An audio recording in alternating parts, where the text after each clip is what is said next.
Hello, School Transportation Nation. I'm Tony Corbin, publisher and president of School Transportation News, and you've made it to the School Transportation Nation podcast. And it's brought to you by TransFinder, the leader in school bus routing software. And I'll be having a conversation a little bit later with Dan Cohen, president of Friedman Seating, our sponsor. All right, my other special guest, Mr. Ryan Gray, leader of our content team. Hey, how's it going, everybody? Yeah, a little bit later, I as well will be talking with a special guest, Patrick Mulick, who is our upcoming TSD opening keynote speaker. So a lot of folks are looking forward to seeing him again live and in person on stage. So we're going to catch up with him and see what he's going to talk about. Yeah, I'm personally really excited to see Patrick. He's always the showstopper, Ryan. I know all our speakers are kind of like, hey, don't put me around Patrick because he always is like, he's a hard act to follow. So he's always got great pearls of wisdom and really look forward to what he's got to say a little later in the podcast. But guys, if you're thinking about going to the TSD conference, you can register on site. You have to join us. It's November 17th through the 22nd down in Dallas, suburb of Frisco, Texas, at the Embassy Suites there. You go to tsdconference.com. Find out more information. Schedule's up there. Make sure and check that out if you are been on the fence and you're thinking about going. So there's an opportunity for you. Also, I want to mention STN Expo in Reno, Nevada. Registration is closing this Friday, the 12th of November. It is like, man, we are here. The shows are coming at us fast and furious. The full agenda is online. Go to stnexpo.com/west to get all that information. And then if you want to save $100 on your registration, use code STN100. Who doesn't like saving money, Ryan? Yeah, absolutely. I like to save money. So $100, right? I like it. I know Ryan's worked really hard on the educational program with our team of experts, and we can't wait to see everybody real soon here. But guys, don't wait. Make sure and register by Friday. Ryan, let's get to the headlines, man. There has been a lot of news this last week. You know, it's like bubbling over. We got a lot of ground to cover. Where do we start? Well, first of all, it's been a busy week, busy year. It seems like it's been 5 years, this past year and a half or 2 years or so. Some disheartening news. We've seen, in looking at the nation's headlines over the past week or so, a couple of children that have been hit walking to school buses, crossing the street. We actually had a student last week in Florida who was killed while crossing the street to the bus stop.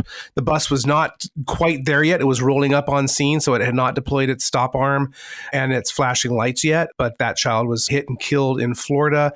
We've had about 4 or 5 kids killed this school year already, and we've had several school bus drivers killed. So want to remind everybody to be safe out there. Also, too, there's been a lot of gun violence, and it hasn't been making the national news maybe as much as it needs to be. And maybe we've here had our heads down working on the conferences so much. But, you know, it seems like slowly but surely there's been a lot of gun violence. There was a big shootout in front of a private school in New York City a couple of weeks ago. There was a bus aide, I believe, in Minnesota who was threatened with a gun at a bus stop. And then just over the last week or so, we had 2 separate incidences of gun violence at bus stops. There was a student in the Atlanta area, Gwinnett County, who was waiting for his bus, a 16-year-old student. He was approached and shot in the head. That student is fighting for his life. So, you know, prayers go out to him and his family. And then meanwhile, there was a 9-year-old girl that was shot after getting off the bus in Lafayette, Louisiana. So, you know, it seems that all the talk about COVID-19, and we're going to talk about vaccines here in a minute, you know, the driver shortage, that's been dominating so much of the conversation. But we cannot forget that, you know, buses are out there, they're rolling, they're taking kids to and from school, and school bus stop safety in general always is, you know, one of the main, if not the main, safety aspects that school bus drivers and student transportation professionals are focused on. And this just goes to remind you that, you know, there's so much else that we have to be looking out for as an industry. So definitely in terms of, you know, security and safety and threat assessments, want to encourage everyone to to shore up that training. We've written extensively about this. We've done sessions at our conferences about it. And in 2022, I think, it's time that we start banging that drum again, that safety and that vigilance, doing what we can as an industry to at least be looking out for the kids. I mean, so much of it is out of our hands, but so much of it is there in our palm that we can affect. So, again, just a quick little safety reminder there. Just, it's been disheartening to me and our staff as we've been reading this. So we're thinking, what's going on out there? So just, be safe. Yeah, I agree. It's one of those things, though, that, when you talk about gun violence, what brings back to my mind are Combine, Sandy Hook, those big kind of shooter events, right? It's just like, we haven't really had anything big like that happen. And I don't think we want to. And really, I think it's looking out, saying something, having your drivers just be very conscious and aware of those sorts of things, because we kind of get lulled back into the comfort zone. And when you hear things like this happening, it's like, hey, we need to be kind of more on high alert and be more conscious. Students need to be aware of it. Drivers need to be aware of it. God knows a school bus driver doesn't need more stuff to be worried about, but this is the real world out there, and they got to stay safe. And I think these are just big things to kind of keep top of mind and to remind your transportation staff up, guys. Yeah, absolutely. And there's been a lot of articles in the nation's press too about people just, in the midst still of COVID-19, mental health and people snapping, and a lot of public, very ugly incidents that are happening. And, we know that we had a school bus driver who was tragically murdered on the school bus, who was stabbed to death in Washington State earlier this school year. We're working on an editorial right now that's looking at, again, managing behavior, not of students on the bus, but of their parents at bus stops. So, everybody's just, on edge right now. So again, just be safe out there, train again, train some more.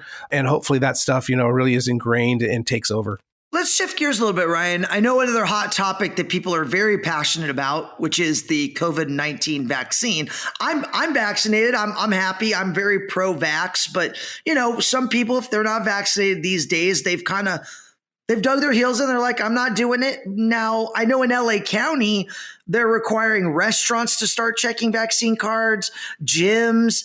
I can't go to one of my favorite Charger games if I don't have a vaccine card, because outdoor sporting events, if it's over 5,000 people. So, these are big things. And now we've got the CDC announcement of the vaccine being available for children. And now you and I both have kids, Ryan. And here it is. Do we have a choice, right? You were just telling me before the podcast, hey, you got a kid in public school, Tony. My daughter is in second grade. She's going to be required to get the vaccine. Yeah. I don't know how I feel about that as a parent. Is there enough research? Do we have enough data? How do parents feel about it? And what does that mean for school transportation? Are we going to see mass unenrollment if they try to force this? I don't know. It's really, it causes me, I'm very conflicted. Yeah. Well, in California here, there is a mandate, and the kids that are eligible, so 12 and up, they've been required to get vaccines, and there's some, different dates involved. It's not immediate. I've seen a couple different dates. I saw July 1st of 2022. I saw January 1st of 2022, and definitely California is very out in front of that. And there's some cities as well. But, nationwide, definitely, I think that it's not like we're going to see all the kids overnight get vaccinated. And it's kind of interesting. We've been surveying some of our readers and asking them, hey, does this move the needle any for you? We have the big driver shortage right now. There's been a lot of school bus drivers that have retired early or left the industry out of concerns for COVID. So we asked them, would, kids getting, the younger kids, 5 to 11, getting this vaccine, so basically covering the entire swath of K through 12, does that put you at ease more? And surprisingly, most of the folks are saying no. It's it's still not that's not going to just open up the floodgates and say, hey, everything's good now. And a lot of the concern, I think, too, is to your point, Tony. should we be requiring these of kids? And I'm no anti-vaxxer. I'm vaccinated, my wife's vaccinated, but we too were a little concerned or cautious, I guess, about our daughter needing to get vaccines. We have a 5-month-old who, he's far from vaccine age, but our pediatrician told us last spring he thought that by the end of the year, infants would be eligible. That doesn't seem to be quite coming to fruition, but we know that these vaccines are just going at an astronomical pace, right? Vaccines had never been developed so quickly. And within the span of a year, they were out on the market, and the oldest Americans and those that were at most at risk were getting them. And slowly but surely, we are seeing it kind of turn into the new flu. And that's what we talked about. If we go back to around this time or early 2020, when COVID-19 was really just, hitting America, a lot of the conversation, I know what we were having as we were getting ready to go to TSD that year, was like, well, I mean, how bad is this thing? It sounds like it's just like another flu and we just have to deal with it. Obviously, it's been shown that it was way more and very deadly. There's no denying that. But as more and more people are getting vaccinated, it's going to be something that's going to be with us for a long time. So folks are going to have to decide for themselves, hopefully, and not be mandated by the government, what's the risk and reward of this thing? We already know that with the flu vaccine, I think it was something like, less than 40% or around 40% of Americans get the flu shot every year. And the flu kills millions of people a year. Certainly not the, hundreds of millions but it's still a deadly thing. So, I think that it'll be very interesting to see as we progress and as the vaccines are available now. We need to start seeing what's the result of them, I think. And I think that everyone's waiting to see, they've been rated as safe, they've been approved. But to your point, Tony, again, we still don't really know. So I think that, again, folks in this industry, they're very, safety focused on children and they want the best for children. And on one vein, you could say, hey, what's best for these kids might be getting a COVID shot. But then on the other hand, is it? We have a lot of kids with special needs that we transport. So there's a lot of risks involved. So I think that's where the conversation's coming down on that right now. Yeah, safety is one really big thing, Ryan. And I know there was a big headline out of Pennsylvania in Butler County involving a school bus and a tractor trailer that involved some fatalities, which, the gravity of that is really large and it's quite tragic. You want to give us a little more info on what happened there? So last week, there was a crash in Butler County, Pennsylvania, just northwest of Pittsburgh. A 14-year-old student and a 31-year-old school bus driver were killed. Apparently, it seems that the bus slammed in the back of a tractor trailer. Don't know all the specifics of that quite yet. We'll be hoping to see there will be some more details on that. But just goes back to, being vigilant out there, like what we were talking about earlier. We know that, the majority of the time, school bus fatalities occur because someone else on the road is not doing what they should. That's most often the case. And again, we don't know what the situation, how this incident exactly transpired on November 2nd out in Pennsylvania. But the photo does show a school bus looks like, hit the tractor trailer from behind. Everyone seems to always assume, hey, if there's a rear end accident, it's always the vehicle in the rear that is at fault. We don't know exactly what happened. But again, just comes back to training. We've had a crazy past year and a half. We have a driver shortage, trying to get as many new drivers behind the seats to try to alleviate that. So just again, safety, really beat into everyone that safety message, and to the drivers as well as, what can you do in the community to share that safety message? We just came out of School Bus Safety Week a couple of weeks ago, and it's, a little disheartening again to see so many of these incidents come right on the heels of that. You'd hope that we'd at least, get some positive coverage for a few weeks, for a few months, hopefully after School Bus Safety Week. But it just reminds you the work's never done, right, Tony? Yeah, no, absolutely. And I think a big question out of that crash too became, did it have seatbelts? Did it not? Were the kids wearing the seatbelts? Yeah. We don't know, right? There's just a lot of question marks there that we need to know more about what happened and Yeah. what are the implications, and could there be legislation that comes out of this? Because when crashes happen, it's top of mind, and all of a sudden it turns political, and then there's different groups that get galvanized and change occurs. So we'll see what comes out of this. Yeah. And Pennsylvania is not one of the states that mandate seatbelts. Now, individual districts can do that, but the reports indicate this was actually a school bus that was transporting charter school kids. So that doesn't mean they didn't have seatbelts. But again, we just don't have enough details yet.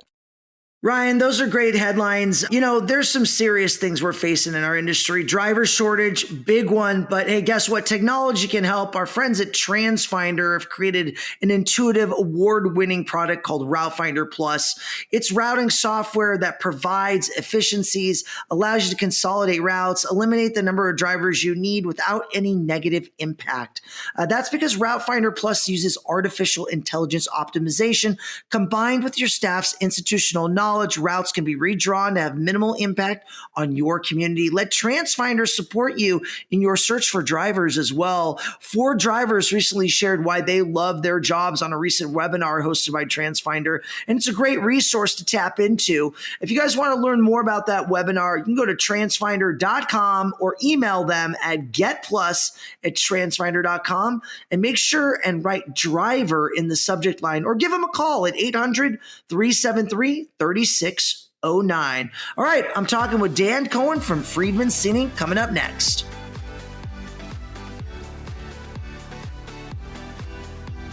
All right, guys, I'm really excited to talk to you a little bit more about safety. So we've brought on a special guest, Mr. Dan Cohen, president of Friedman Seating. Dan, welcome to the podcast. Thanks for having me, Tony. It's good to be here. Absolutely. Dan and I have known each other for, it's probably 15 years. We've been around a long time. And Dan is a real expert in safety and seating, and he's seen a lot throughout his careers. And I wanted to bring him on and talk a little bit more about some of the safety innovations that Friedman Seating's come up with lately. Dan, you want to kind of enlighten our audience on what's happening lately in this space? Absolutely. We've decided that about 2 years ago that we wanted to take the offerings that we have to bus seats, whether it be school bus seatings or even in commercial bus seats, and take it to the next level. And what we did is we developed our newest product, which is called SeatLink. And what that is a seat occupancy monitoring system and a seat belt sensor system. So now customers can know which seats are being sat in and if the people sitting in those seats are properly buckled. So explain to me, so how does the driver see that when they're sitting in their seat? What is the visual representation of that? Well, we have 2 ways of setting it up. One way is for the driver to see a floor plan of the bus. So they'll see a designated seating position for every corresponding seating position in the back of the bus. And then that position changes color depending on the status. It turns yellow if somebody sits in the seat. It turns green if the person is buckled properly. And then red if there's a error. So that's what the driver will see.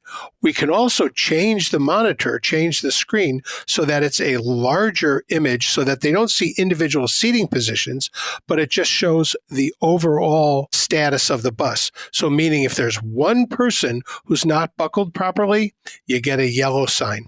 If everybody's buckled properly, you get the green sign. So this way, the driver doesn't have to look at individual things because it depends on the property, depends on the school district or the contractor. They might not necessarily want the driver looking at the screen that much. So we can tailor the screen display to the needs of the customer.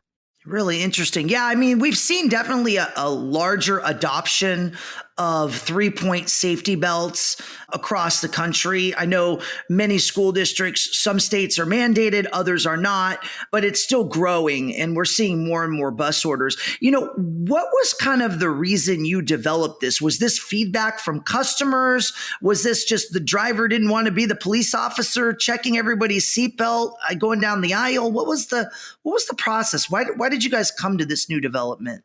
Well, it's a little bit of all of the above. When 3-point seatbelts became the new thing in school buses. The first thing that all the customers asked is, well, how do we know if the kids are wearing the seatbelts? What's the driver supposed to do? Well, what we decided to do was we would give you the answer. Now you know if the kids are wearing the seatbelts. And we also have part of the system is whether or not the person buckled properly. If somebody tries to fool the system and buckle the seatbelt and then sit down so that they think they're tricking it, it'll flash so they know. But the reason we came up with this is to answer that question. How do we know if the passengers are properly buckled? Well, now you know. Now, what the driver does with that information or what the school district does with that information, that's for them to decide. Different school districts, contractors, or whatever, they're going to come up with their own policy. We're just providing them with the information and the tools that they can use to make better informed decisions. So how does that look like on the back end? So if I'm got 2 runs or I'm running maybe a multi-tier system, like 2, 3, 4, 5, 6 runs a day on a single bus, how's the reporting on that on the back end? If I'm a transportation director, what's the visual look like? Does it say like, hey, this bus had 100% usage? Does it say it had 25%? What if the driver does not enforce what the technology is meant to do? What happens then? Like, how is there accountability that the director maybe can, use as a teaching tool to let drivers know, hey, you guys got to pay attention to this technology. This is important for safety. So everything that happens in the bus is captured into the head unit, into the tablet. So at the end of the day, at the end of the run, end of the week, whatever, all of the information that's been captured can be downloaded into an easily readable format. So you can very quickly sort and say, show me all the times when a seat was used, but somebody buckled improperly. Show me all the times when a seat was used and somebody was unbuckled. So you can run that report and you can see how often it happened. You can look and see which seats it happened, and all that information is captured. Additionally, part of the information that's captured is also the location of the bus, the speed of the bus. So all of this information is now available. Wonderful. Well, thank you so much for sharing a little bit today about this kind of new safety innovation.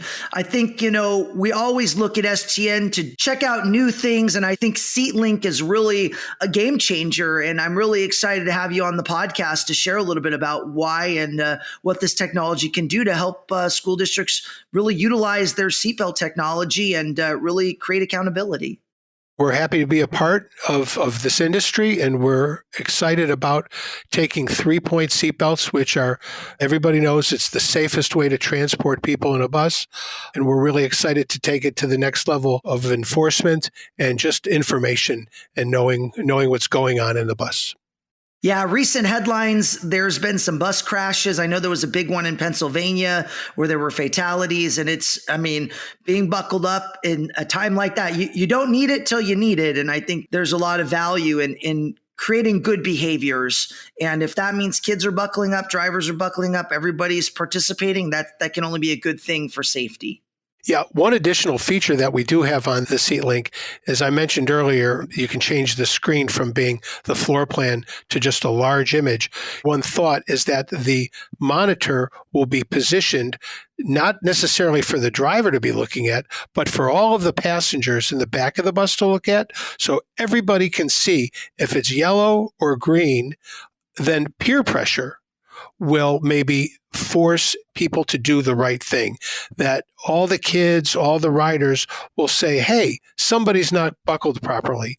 And they can look around at their friends and say, listen, let's get buckled up. It's not safe if you're not buckled properly. So there's a lot of different ways to configure this. It just depends on how the school district or the contractor want to put it in. So Dan, if anybody's interested in learning more about SeatLink, how do they get in touch with you?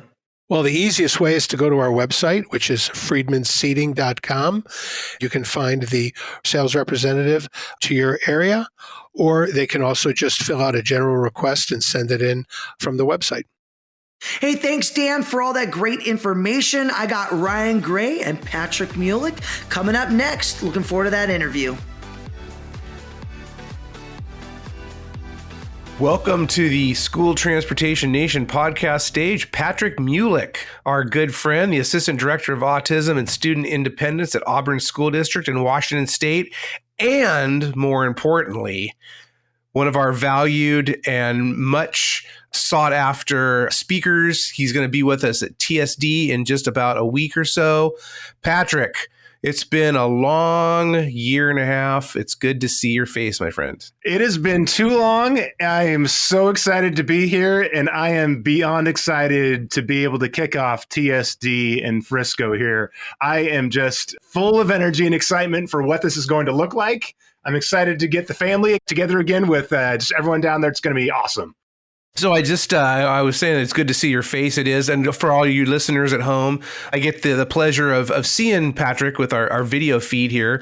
We were just talking a minute ago. I was thinking, it's great. We're going to have Patrick back on the podcast. And I'm like, wait a second. How did this is your first podcast with us. How did that happen? How did we miss out on that opportunity? I don't know. You guys are running the show over there. I show up when you invite me, but I'll take it anytime I can.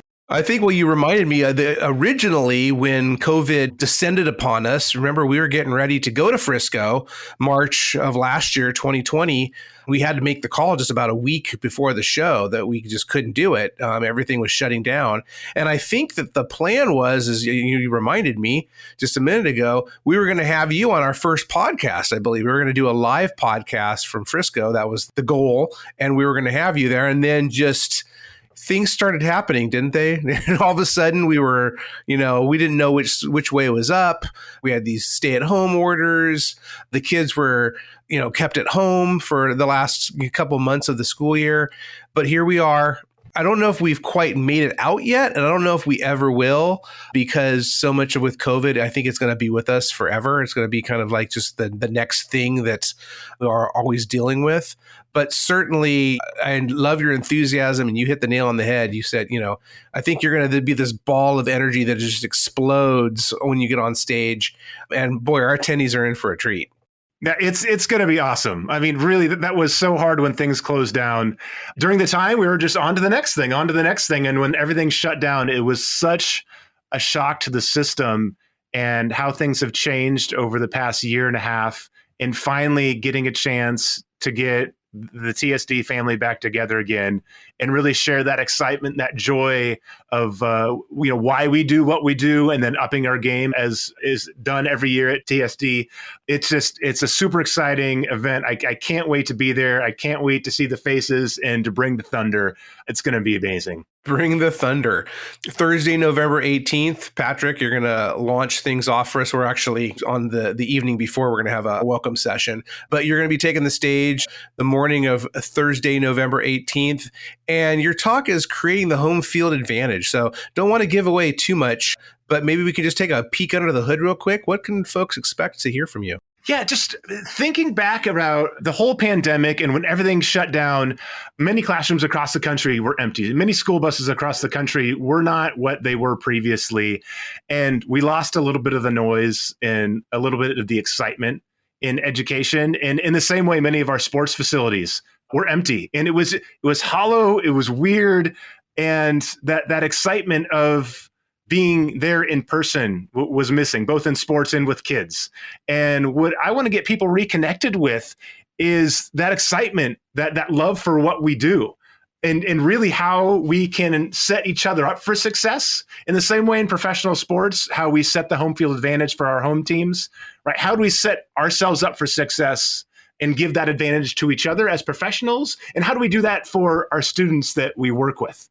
I know that so many people over the past year and a half, it's been so difficult. You can see it in people's eyes, just the fatigue of getting stretched in so many different ways or having to do things in a way that we haven't had to do before.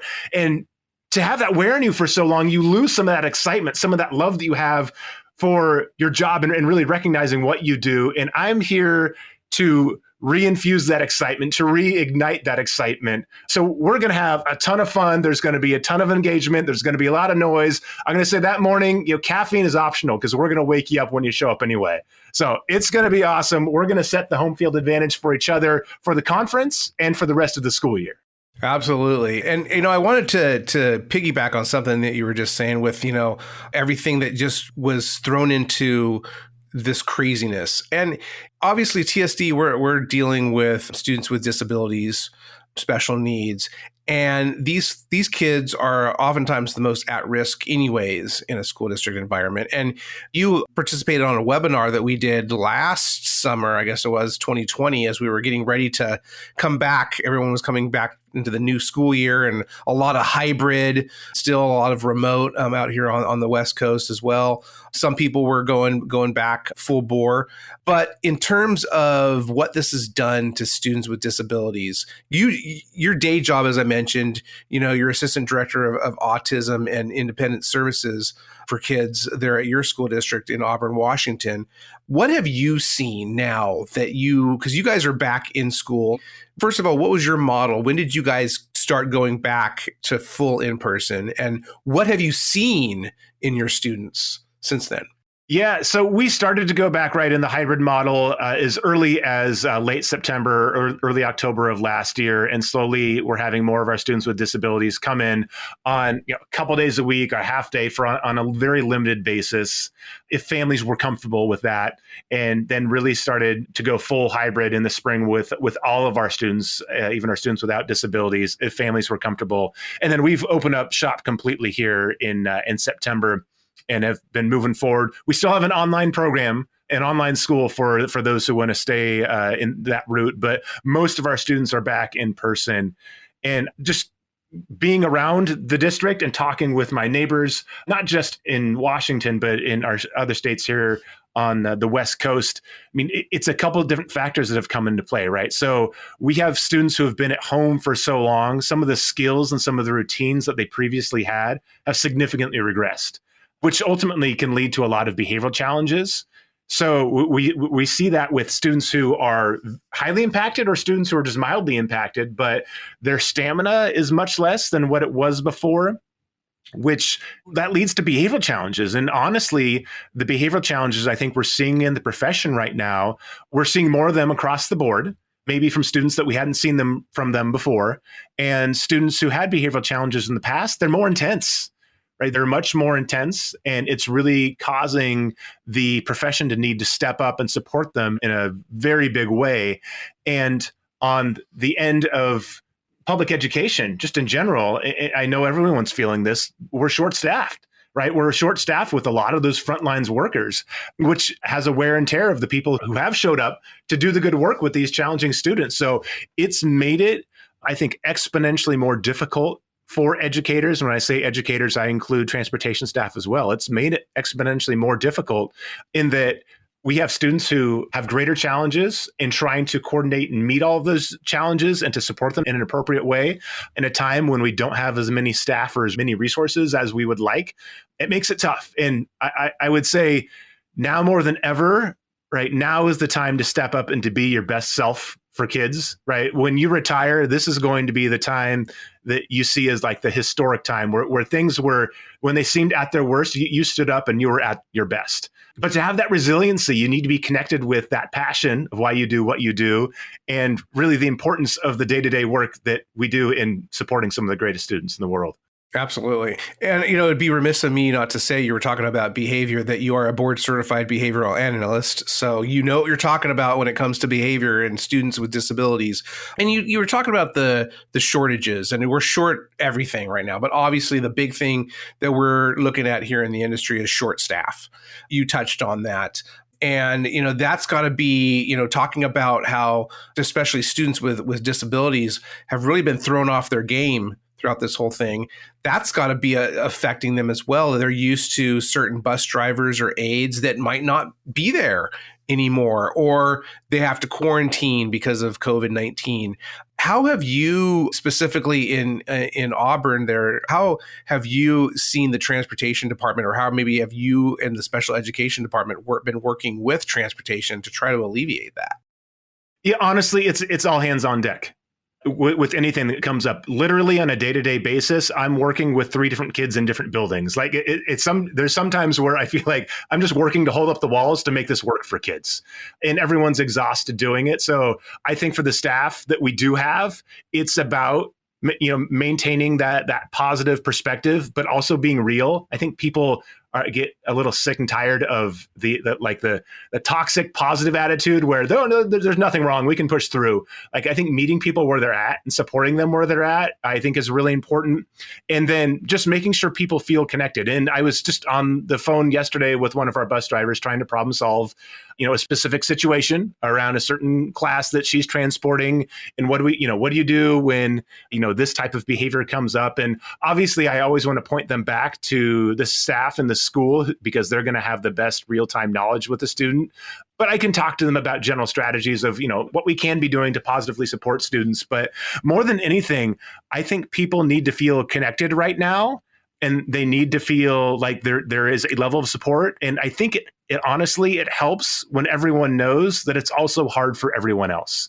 And when we can share that camaraderie of how difficult it is, but hey, we're all stepping up in the right way to support kids, it can help us all of us in going the extra distance for kids. Absolutely. And a great reason for everyone to be on hand at Frisco, Texas in a week or so for TSD Conference, where our friend Patrick Mulick will be there. And also, too, you're doing another session later in the day on November 18th after your keynote. You're actually partnering with Pete Meslin, who's one of our National Board of Advisors, on realizing equity in student transportation. So real quickly, what are you guys planning for that session? I'm really excited for that. And honestly, I've heard of Pete for years. And then finally at the 2020 TSD virtual conference, I got connected with them with that little speed dating thing you guys had, which was pretty awesome. And lo and behold, he has been doing so much in student transportation over the years that really aligns with what so many of our public schools are trying to do in terms of inclusion with students and getting students with disabilities involved and incorporated more with students without disabilities. And so we're going to be discussing that, like the importance of that. And really, I'm going to provide the background and the history and the research around why we should be pushing for inclusion. And really, the man on the front lines who's been making it happen is Pete. And Pete has such a wealth of wisdom that cannot go silent. I know this guy is retired, but this is information that needs to be passed on. It's so important to be able to find ways to incorporate our students with disabilities in those populations of students who don't have disabilities. And for my entire life, I swore that, okay, that's great. We can do this in so many settings, but no, there's always going to be the short bus and the long bus. And Pete, no, he has found a different way, which is really inspiring. So I'm excited to get to collaborate with them. I think we're going to have a great breakout session that people are going to get a lot out of. And if nothing else, it's Patrick Mulick and Pete Meslin. It's PM squared. There you go. I love it. Love it. Well, one of our missions, or our main mission, is to be the host of the industry. And I'm glad that we could bring together these two heavyweight stalwarts, Patrick Mulick and Pete Meslin. So I'm happy that we were able to make that connection for you guys last fall. It's hard to believe. Yeah, a year ago, we were doing our virtual. So, but hey, virtual, let's put that aside. Let's get back to in person. Patrick, going to see you in about a week. Travel safe, my friend, and looking forward to catching up with you in person, face to face. I am so excited. I can't wait to be there. Man, that was such a great interview with Ryan and Patrick. I'm so pumped to see Patrick at the Transporting Students with Disabilities and Special Needs Conference here November 17th through the 22nd. Super excited. Thanks, guys, for having that interview. Also, special thanks to Dan Cohen over at Friedman Seating. Really appreciate you being on, sharing a little bit about safety technology. And special thanks to TransFinder as well. We appreciate you being our episode sponsor along with Friedman Seating. All right, guys, make sure and check out all the latest headlines at stnonline.com for the best news coverage in the industry on everything school transportation related. Don't forget, you can register now. You have till Friday. STN Expo Reno. Go to stnexpo.com/west. Deadline is November 12th. And don't forget, you can save $100 with STN100. That's the code you put in at checkout. All right, guys, subscribe, stream, review the podcast, Apple Podcasts, Spotify. Go to stnpodcast.com. Share it with your friends, colleagues. Put it in those LinkedIn posts, Facebook.